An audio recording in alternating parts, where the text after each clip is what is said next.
મારું નામ દયાબેન ટીલારા। શું આખી ઘટનામાં એવું છે, મારા બાપુજીની મિલકત છે સાપરમાં, 150 વીઘા જમીન છે, 200 કરોડની।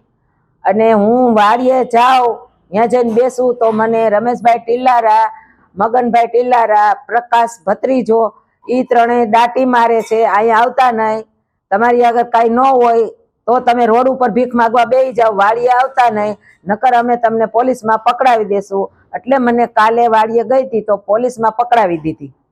સવારની 10 વાગ્યાની બેહારી, રાતના 10 વાગ્યા સુધી। પછી પોલીસને ફોન કરી દીધો, એને બાયણે કાઢી મૂકો એમ કહી દો, અત્યારે તમારું કાંઈ થવાનું નથી, તમારે જ્યાં જાવ હોય ત્યાં જાઓ।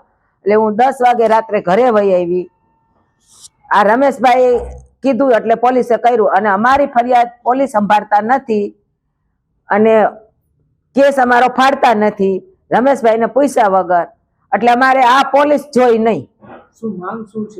માંગ અમારી એટલી છે કે મારા બાપુજીની મિલકતમાં મારી સહી વગર એને નામે કરી લીધી છે, બીજા આગળ બેનું આગળ સહી કરાવી મારી। એટલે મારી સહી અમે કોર્ટમાં હાજર કરી તો કે આ બીજાની સહી કરેલી છે, તમારી નથી। એટલે હવે મારી આગળ એને સહી લેવા આવે છે, એટલે હું સહી નથી કરતી એટલે મને અવારનવાર ધમકી માગે છે। મારો હક મારે જોઈશે, મારે બીજું કાંઈ ભાઈ ઉપર દાવો કરવો નથી।